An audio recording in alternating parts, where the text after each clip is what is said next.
వాళ్ళకి స్ఫూర్తిదాయకంగా ఉండేటట్టుగా మన చదువులు చదవాలని చెప్పేసి పీడిఎస్యు కోరుతాం. ప్రజాస్వామ్య విద్యార్థుల ఐక్యత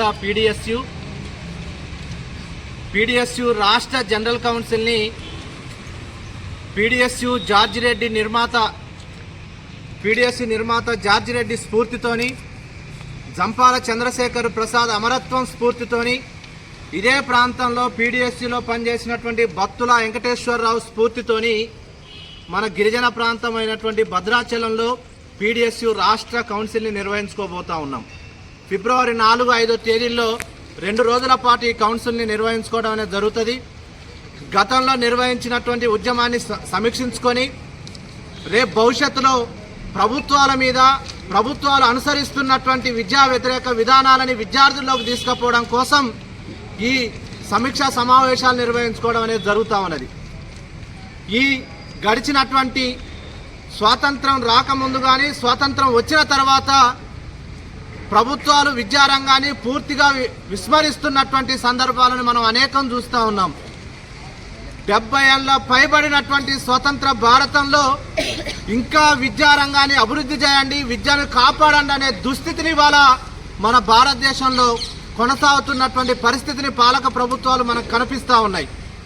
ఇవాళ మన లాంటి డిగ్రీ కాలేజ్ అన్నీ కూడా ప్రైవేటీకరించబడుతున్నటువంటి పరిస్థితి కనపడుతూ ఉన్నది. మనం ఒకసారి పరిశీలన చేస్తే ఇప్పటికే డీమ్డ్ లాంటి యూనివర్సిటీలు మొత్తం ఇక్కడ ప్రభుత్వ విద్యను కబలించడం కోసం మన దేశంలోకి ప్రవేశించినటువంటి పరిస్థితి పాలక ప్రభుత్వాలే సంతకాలు పెట్టి ఆహ్వానిస్తున్నటువంటి పరిస్థితి మనకు కనబడతా ఉన్నది.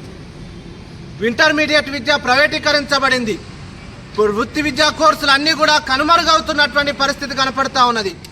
విద్యార్థులందరికీ విద్యారంగంలో ఉన్నటువంటి డిగ్రీ విద్యార్థులకి ఎటువంటి సౌకర్యాలు లేనటువంటి పరిస్థితి కూడా మన రాష్ట్రంలో, దేశంలో, మన ప్రాంతంలో కనపడుతున్నటువంటి పరిస్థితి మనం చూస్తూ ఉన్నాం.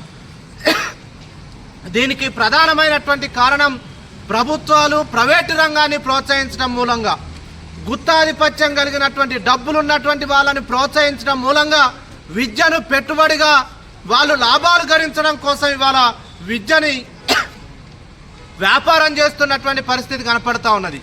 ఇవాళ మనలాంటి ప్రభుత్వ డిగ్రీ కళాశాలల్లో ఓ ముఖ్యమంత్రికి సంబంధించినటువంటి కుటుంబ బంధువులు ఎవరైనా ఇందులో చదువుతున్నారా అని చెప్పేసి పీడిఎస్యుగా మనం ప్రశ్నిస్తూ ఉన్నాం.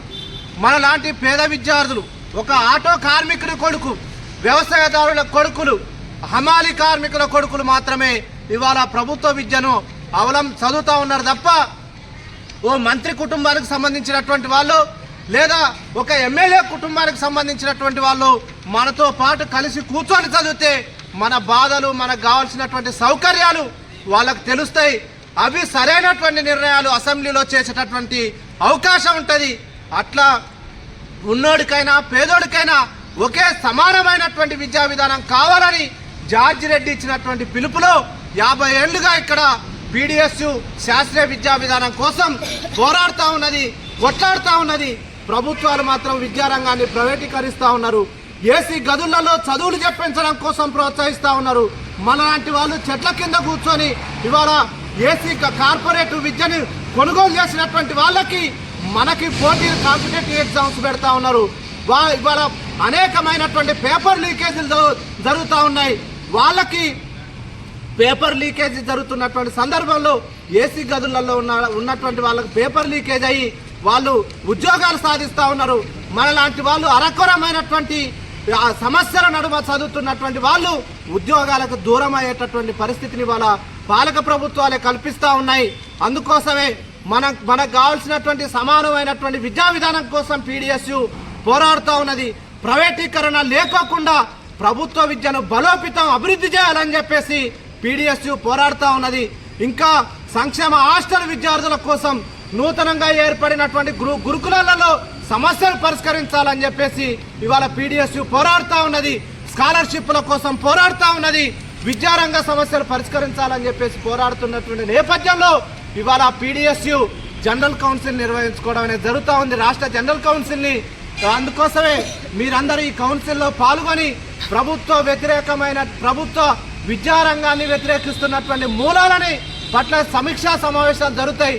దీంట్లో రమేష్ పట్నాయక్ గారు పాల్గొంటారు, అదేవిధంగా పీడిఎస్యు రాష్ట్ర మాజీ రాష్ట్ర కార్యదర్శి అశోక్ కుమార్ గారు పాల్గొని ఈ సమావేశాలలో ప్రసంగించడం